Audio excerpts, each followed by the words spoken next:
我係沈永年，帶你認識大灣區。我係今集嘉賓鄭啟泰。咁我上一次最 high 嘅咧就係一間餐廳喺大灣區啊，如果冇記錯喺廣州啊，佢有間房喺頂樓啊，張台佢100人係一張台嚟嘅，一張台。我都未見過喎。你同對面咧，你要同對面講電話㗎。喂，點啊？你嚟咗見到咁樣嘅？真係㗎，以前就深圳啦、廣州啦，以前冇買到樓就睇到而家升幾多啦。就算我買咗嘅，我都後悔咗買咗，因為咧升極都仲有。咁但係咧，而家有啲個形勢唔同，因為點解咧？而家做咗個大灣區咧，就因為我自己都有買樓嘅，我就發覺以前我哋從啲大城市啊，廣州、深圳咧，其實一路嗰個買樓嗰個趨勢就會去翻啲旁邊嘅城市。嗱，記住今個禮拜六下晝1點半到2點，仲有我鄭啟泰都會講下我響大灣區啲奇聞。Hello， 嗱，咁啊，我隔離期間啊，終於拍片做嘢啦。咁咧就其實我喺香港段時間咧，咁其實都發生咗好多事嘅嚇。咁樣都有好多觀眾咧都有揾我，有留言啊咁樣有揾我。咁都喺置業嘅過程，其實近期都有好多新鮮嘢嘅。咁我相信我就需要拍條片啦，因為好多就咁單獨揾我留言咧。去覆咧，真係坦白講太多啦。咁我有時真係即係應付不下啊，唔好即係咁多時間，不如我拍條片。咁大家如果真係有事發生嘅，咁希望呢啲資訊可以俾你即係知道啦嚇。如果冇事發生嘅，咁啊作為一個知識啦，係咪先求知再投資啊嘛？或者一個警惕啦，咁啊大家可以小心少少啦，同埋好多嘢比較注意下啦嚇。咁因為買樓過程當中咧，其實而家因為嗱，依家我所講嘅嘢咧。基本都係因為而家隔離，即係唔能夠我哋香港人去買樓，係真係親自入到去大灣區。喺咁嘅情況底下咧，其實係出咗好多問題嘅。OK，咁咧就嗱，咁我形容今次呢一集咧，其實一集一定講唔晒，應該2集到3集啊，睇下我講幾耐啦嚇。咁因為我都係自由發揮嘅啫啊，唔係讀稿啊。OK 啊，因為我都係接翻好多啲觀眾嗰啲留言啊，嗰啲俾我，跟住我再講翻俾大家聽。咁我呢幾集咧就叫2010年。第2季嚇，因為而家5月啦嘅最新嘅，如果大家喺灣區置業咧，有10大個中伏位嘅 ，OK 啊，咁希望大家可以注意一下，即係最新鮮熱辣嘅。咁當然啦，我而家我會講嘅全部都係綜合咗好多啲觀眾嚇喺最近置業上邊咧就出咗事嘅 ，OK 出咗事，咁我就當然越多嘅同樣發生嘅，咁我就綜合咗10樣，其實唔止10樣嘅，不過呢10件即係中伏位咧。比較常常發生，而且個後果都幾嚴重嘅，都幾嚴重嘅。咁所以我覺得必須拍條片提醒下大家，好唔好？OK 嚇。嗱，第一就近期咧就近期就好多人喂，沈博士，你即係譬如沈博士，你又拍攝好多樓盤喎，咁啊好多其他都而家即係自從我即係前年開始咧，我就即係真係揸住支鏡拍樓盤嘅呢個咁樣嘅方式咧，咁其實就唔使講嘢啦。大家而家隨時你喺 Facebook 啊、YouTube 啊，真係咧翻天覆地，即係隨時你即係唔會見唔到噶啦，都係啲好多大灣區拍片啊、廣告啊、介紹咁樣，即係翻天覆地咁多啊。咁啊，似乎我就帶起咗個潮流啦。OK 嚇，咁所以變咗好多顧客咧就會混淆咗啦。哇，咁多片、咁多人介紹、咁多公司介紹。咁究竟我點揀呢？嚇？咁亦都有好多留言話，博士你點解呢個唔拍啊？嗰個即係譬如呢個盤又唔拍啊？或者博士你拍少咁多片啊？咁即係咁好多去諮詢我啦，亦都有諮詢一啲其他人拍嘅片啊，佢講嗰啲啱唔啱啊？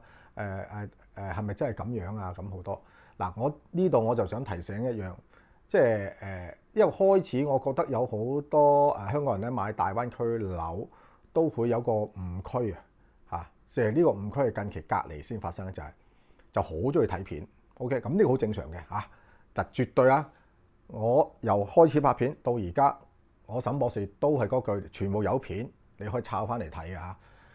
我拍片拍大灣區生活，拍樓盤啊，拍嗰個置業過程我唔係想淨係我一個人拍嘅，我都講咗好多次，我係希望帶起呢個氣氛、呢個風氣，因為咧之前太多人喺香港，太多啲媒體未有國安法嘅時候，太多啲媒體啊，太多啲人咧就講內地，譬如置業又好，通街都係陷阱啊！有好多爛尾樓啊，就即係人㗎。內地嘅生活又好差啊！疫情嗰時遍地都係死屍，即係好多呢啲假新聞、假信息、假消息。咁我係因為忍唔住，就即係因為我日日大灣區生活，我知道晒真實嘅情況係點，所以咧由我帶頭去拍。咁我拍片嘅時候都話，我好希望多啲其他嘅行家啊、同行啊，或者甚至乎慢慢開翻關我哋啲香港人入到去旅遊啊，或者有啲香港人而家喺大灣區，其實我都係好希望佢哋都一齊拍嘅嚇，一齊拍。同埋我諗，如果你講做生意係成行成市嘅啫 ，OK。咁冇話一家做晒㗎嚇。我以前做電腦城，一個電腦城賣電腦幾百間，有乜問題啫？大家 friend 嚟嘅 ，OK。咁所以咧，我係想多啲人拍，同埋越多人去拍咧，係越去證明咗嗰啲嘢係真嘅咯嚇。咁所以咧，可以咁講，時至今日年幾啦，呢樣嘢已經達到我嘅即係目的啊，可以咁講嚇。咁啊，俾到好多香港人之後真真實實睇到內地而家嘅生活啊。唔單止係大灣區添啦，已經 OK 嚇。咁有好多已經學，有好多唔好話學啦，好多都好似我咁樣，即係跳出咗大灣區，連其他嘅城市、其他嘅地方就算去到新疆都有好多香港人走去拍嘢俾大家睇。咁個非常好事，我亦都係非常之開心 OK 嚇。咁我覺得因為大家拍都係真實噶嘛嚇，而且我哋呢啲拍嘢嘅人，我哋都唔係啲咩電視台乜嘢，我哋都冇咩即係唔係話收錢去拍嘢咧咁講，唔係收錢，唔係收咗廣告費拍嘢。咁所以係比較真實同埋貼地啲嘅嚇。咁但係因為咁多人拍片嘅時候咧，咁好多香港人都習慣咗睇片啦。咁嗱，大家有個誤區咩？就話大家嗱，就算我沈博士拍啲片拍得好好，即係我講緊可能拍嗰啲盤，話可能即係點講？我想講咩？就話唔係因為拍片拍得好，你就去買嗰間樓，你明唔明我意思啊？即係你諗下係咪啊？我買一層樓啊嘛，買一層樓係好多個因素影響你。買唔買嗰層樓？我買唔買呢個盤？買唔買呢個發展商？買唔買呢個城市？甚至乎係買唔買呢個中介？或者幫唔幫呢個人買？咁你諗下，唔係嗰個人或者嗰個中介或者個發展商，我拍條片拍得好好，我就幫襯你買，係嘛？大家諗再翻轉頭諗得基礎少少係咪啊？我哋點解去買一個物業咧？就係個物業本身，即係我哋唔多講啦。你唔係講緊投資嚇，好多我如果都講晒，就好多嘅因素你要考慮啦，同埋你自己嘅動機，你目的係乜嘢啦？咁當然仲有中介嘅服務啦。嗱，中介服務裏邊我都提過好多次，好多次，售後服務係好緊要嚇，因為你係去到大灣區買樓，咁個售後服務即係買完樓之後，你仲有以後入去生活啊，入去住啊，入去買嘢啊，即係仲有教育啊。即係好多生活上嘢咧，咁因為如果你喺裏邊人心路不熟，咁可能你真係就係靠呢個中介打開個頭炮，即係行先。咁可能好多嘢你會問個中介，或者上個中介幫你嚇。咁呢個就叫售後服務。售後服務唔係單止話簽約啊 ，OK。其實咁啊，大家最近都睇到我哋，即係譬如我哋自己公司啦，我自己公司就又話有園林喎，又有法律喎，又有做生意創業都有。呢啲其實咪就係售後服務咯。OK 咁所以咧就係要全面，即係咁講，我就想意思話，大家如果真係決定買一層樓就要全面性咁考慮，就唔好哇呢間公司哇拍得好好喎，我即個人拍得好喎，我幫襯佢啦。其實佢係介紹得好好啫，大家明白啊 ？OK 咁就咁同頭先講，你買一層樓要有咁多個因素，其實拍好一條片咧，只不過係其中一個小部分，或者一個叫開始嘅部分、開頭嘅部分。咁大家應該再花多啲心機時間，再去了解深入少少譬如拍片嗰個公司啊，或者間公司嘅即係嗰公司嘅服務配套即係等等好多嘢啦。大家應該識得㗎啦嚇。即係等你香港，我買間樓，你都好多選擇㗎，係咪？我香港。我買間樓，咁我幫襯邊間中介咧？中介裏邊咁多 sales， 我應該中意邊個 sales 咧？我點樣去選擇決定咧？或者我點解要揀呢個發展商咧？係嘛？唔係無端端香港有條片，有人拍得好好，拍得好靚，我就買呢個啦。咁唔可能係咁樣嚇。始終拍片咧，你可以當為都係一個廣告都係一個廣告因為唔係你即係睇廣告個概念係睇廣告，我知道有一樣嘢。但係唔代表你即刻去買呢樣嘢㗎，係咪？我知道呢樣嘢咁所以我哋就算我哋打廣告都係話俾大家知，原來呢度呢個城市有呢個盤咁我哋公司有推介啊，或者沈博士都覺得好好，唔錯，咁變咗你咧就會花多啲心機時間喺呢個盤裏邊去 study 啦，去攞資料去睇下啱唔啱你啊嘛嚇。記住你係一個投資者嚟嘅，投資者即係你係業主咁講，你係一個業主嚟嘅，咁你係都有責任嘅，你做一個有責任嘅業主嚇。所以有時有啲觀眾就話：沈博士，我信你㗎咋，你話邊度好就買邊度。我第一句就話：千祈唔好嚇，唔可能嘅事，因為我唔係你，我中意嘅嘢唔代表你中意，啱唔啱啊嚇？百貨百客嚇，所以我哋只不過做一個平台 ，OK， 做一個平台，大家喺平台上面可以好多選擇嚇。咁我希望我沈博士不嬲，就算好多觀眾揾我講投資嘢，我都係只係幫助佢收窄個範圍，或者教佢點樣分析，你應該點樣揀。我就唔會同佢講嗱，如果咁耐以嚟咁多觀眾揾我好多當然都有叫話沈博士邊間樓好，我從來都唔會話嗱，你買呢間啦，呢個盤咧，呢個盤就最好噶啦，唉乜都得嘅，天下無敵嘅，我從來未試過咁做嚇，因為我唔認為有一個盤係天下無敵，所有置業嘅香港人都係一定啱你嘅，呢個唔可能嘅事嚟嘅，呢個唔可能嘅事嘅，好嘛？咁啊，所以咧大家第一個中伏位就話唔好因為睇條片睇得好好，我就去買 ，OK 嚇 ，OK 嚇，咁啊呢個只不過就係一個導入式，即係你係知道有呢樣嘢嚇，你應該再花多啲心機時間去了解個盤、個中介、或者即係等等嘅資料，或者片裏邊有好多嘅資料嚇，大家再深入去了解 ，OK， 就唔可能因為我睇邊個拍得條片好，我就幫襯邊個，咁呢個唔啱嘅 ，OK， 呢個唔係一個即係你問任何人都你。即係講出嚟都好笑啦，係咪先啊？拍片好就幫襯佢，係咪啊？即係包括我自己啊，係咪啊？我拍4個樓盤都係經過我親自到現場觀察挑選出嚟嘅，而且每一個項目咧我都會親自評分。如果你唔想睇路的話，咁就去馬上撳呢個訂閱掣，同埋咧撳埋側邊個鐘仔，咁有新片咧就會通知你噶啦。先求知再投資，如果內容幫到你的話，馬上俾個 like 我啊，同埋分享出去俾你有需要嘅朋友。仲有任何關於呢個項目嘅問題的話咧，可以喺下邊留言區留言話俾我聽，我哋都會每個回覆你。有你哋嘅支持，我哋先可以繼續拍落去噶。好，第二咧就按揭啊，按揭呢排其實都之前有講過，按揭而家真係幾麻煩。因為咧好多銀行咧，我聽講香港嘅銀行就亦都因為有啲唔知咩即係咩局啊部門都喺度監管緊嘅啊，而國內咧亦都貸款方面咧都係收窄緊嘅。咁尤其是最大問題就係頭先我講咗，因為我哋香港人如果你要用內地銀行做按揭咧，你必須入到內地簽約嘅啊。咁除非用香港銀行或者澳門銀行，咁呢個係複雜㗎。咁今日我呢度唔多講嚇。咁咧就總之而家咧喺內地你買樓做按揭係有銀行做，個盤都一定有銀行做按揭，記住啊，係每一個盤都一定有銀行做按揭。如果嗰個盤冇銀行做按揭咧，你又真係唔好，即係你真係要小心啦嚇，因為梗係有問題啦，銀行先唔同你做按揭嘅啫，因為銀行要攞生意做噶嘛，我做單按揭我有錢賺噶嘛，點解唔做咧嚇？咁但係香港人或者華人或者華僑咧，而家個情況比較特別，因為我哋入唔到大陸啊。咁基本大部分嘅大陸銀行咧，你入唔到嚟咧，對唔住，我冇得同你做按揭嘅手續。咁所以而家最近都有好多香港人咧，就隔離14日入去簽大陸銀行按揭，係有嘅，真係有嘅。OK 嚇，咁但係唔係個個都可以請假唔翻工就去入去簽呢樣嘢啊。咁所以咧就如果大家真係買樓嘅時係必須要按揭的話咧，我提醒你呢啲觀眾 ，OK。呢個係一個中伏位，因為有好多中介咧，佢唔理你3721，佢同你講有按揭，就叫你買嗰層樓落埋訂金，甚至乎有啲落埋首期，話佢有按揭，但到最後尾話唔得，話最後尾先話，咦你香港人你唔隔，即係有啲情況話，即係一留言，佢話叫我隔離14日去做按揭，之前又唔同我講話要隔離14日先入去簽名先做按揭，咁我點啊？訂金就俾晒啦，咁而家我如果因為做唔到按揭，我唔要就去撻訂。咁點算好啊，沈博士？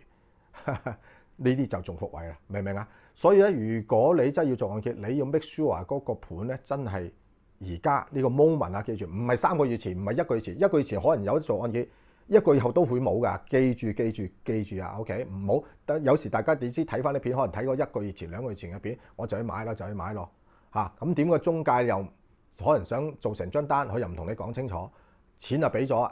跟住做唔到按揭，咁你話你點算咧？你無端端點樣揾親戚朋友借啊？大佬7成喎，係咪？咁唔係講笑噶嘛。咁所以呢樣嘢咧好多中伏，有好多中伏。咁所以咧就我就必須提醒大家 ，OK。第二就係就算有按揭做，佢做唔做呢個成數，尤其是嗰啲香港、澳門銀行，好多時佢要睇你嗰個供款，即係嗰個叫壓力測試嘅。咁好多時話7成按揭啦，預咗係咪？最盡係7成。咁好多時批出嚟可能批5成啊、4成俾你都有啊，我有試過批3成都有。咁你無端端你要籌翻嗰3、4成去填翻嗰個氹，你未必有咁嘅即係資金準備喺度啊嘛。咁又係麻煩啦。咁跟住咧，我有好多觀眾就係佢話跟住佢就抽翻啲錢。即係唔同呢間銀行做香港，我做翻大陸銀行按揭啦咁講，咁咧你又要重新咧要佢原本申請按揭嗰個銀行嘅所有資料，你又要攞翻晒出嚟，又要重新揾另外一間銀行做，哇！咁個過程當中就好繁複，亦都好多時好多發展商都唔幫你去咁做，因為好麻煩啊，你明唔明啊？嚇，咁就我哋 V 家都發生過有幾單，我唔怕同大家講嚇，即係攞翻咁啊，亦都過程當中都俾好多顧客投訴。咁但係冇辦法，我哋都要食咗，因為點解咧？係銀行嘅問題，唔係我哋嘅問題。唔係嘛？而家先話按4成咁，咁當時銀行冇同我講話，喂原來如果按4成喎，俾晒啲料佢搞一大輪，原來先話4成。咁當然啦，佢就會話，喂，其實呢個客唔夠料喎，呢個客壓力測試，原來香港供緊樓喎，喂個入息證明唔夠高喎，可能嗰個退休人士，喂都冇乜收入咯喎，咁等等呢啲嘅原因啦，咁。即係你知啊，每一個人嘅背景唔同啊嘛嚇，咁啊搞到好多拗撬，都唔知邊個啱邊個錯，咁啊搞得唔開心咯嚇。咁所以咧，咁我最後我建議大家點？如果你真係需要做按揭咧，當你唔好咁心急去睇樓先，你一定譬如我鎖定咗譬如珠海，咁咧你就問嗰個中介，你問到個中介嚇，或者問 V 家啦嚇 ，OK， 如果係 V 家客的話嚇，你可以問我哋啲 sales，譬如珠海，我真係一定要做按揭，你有邊啲盤俾我選擇 ，OK， 甚至乎我一定要做按揭，我一定要用香港銀行做按揭。或者我可以接受大陸銀行做按揭 ，OK 嚇？咁你叫你喺嗰個 moment 你想買樓嘅期間，唔好太早喎嚇。個期間你就叫佢幫你查埋，喂邊啲銀行可以做按揭嘅盤，叫佢攞出嚟。你喺呢啲可以做按揭嘅盤上面揀，因為點解咧？嗰都做唔到按揭嘅，你揀嚟做咩？你揀嚟賺唔開心，你揀咗嚟又做唔到按揭，你又冇多7成嘅錢，你又買唔到一層樓。但係因為你中意呢層樓，你其他啲人唔肯買，結果啊就拖到而家。咁我有好多觀眾咧，佢一路拖咗半年啦，咁拖咗而家咁變咗，佢可能想買嗰個都冇咗啦嚇，或者本來可以做按揭嗰啲都賣晒啦，係嘛？甚至係加咗價啦，係嘛？咁會發生呢啲事情。咁所以大家記住，如果你真係必須做按揭，其實當你聯絡個中介嘅時候，你一定事先同中介講，我一定要按揭嘅，唔該你介紹俾我盤係有銀行按揭，你先同我講啦嚇。如果唔係無謂嘥時間。咁當然啦，另外一個方法就係，不如我哋將個範圍收窄佢嚇。我哋本來我筆資金要做按揭，可能我賣一間100幾萬嘅樓，咁可能動用到可能3成，可能我係50、60萬咁講啦，或者30、40萬嘅首期啊。咁你又可唔可以退而求之？我唔買間100幾萬嘅樓，我去買啲50、60萬嘅樓咧。你知而家大灣區50、60萬都買到啫嚇。我唔買珠海啫，我係買肇慶啊，我買江門嘅啫。咁你直情係唔需要做按揭咯嚇。咁都唔係壞事嚟㗎。其實每個唔同嘅城市，即係唔同嘅盤，佢都有唔同嘅價錢嘅嚇，咁所以呢個咧就都唔係一個壞事。咁同埋你知咧，有電話度停一停先啦，繼續。咁咧就係咯，因為其實始終喺內地銀行做按揭個利息比較高啦。就算你話揾香港、澳門銀行做按揭，都係比我哋平時香港我哋即係買樓嘅利息係高嘅。咁其實就如果你香港有物業啊，即係好似我呢啲咁樣咧。咁好多都係啊，嗰度有威威嗰啲都係噶，佢都會盡量將香港銀行嘅按揭咧，盡量係即係按香港嘅物業，反而個利息低，跟住咧反而喺內地買樓嘅時候，盡量唔好做按揭，就唔好捱嗰個高嘅利息。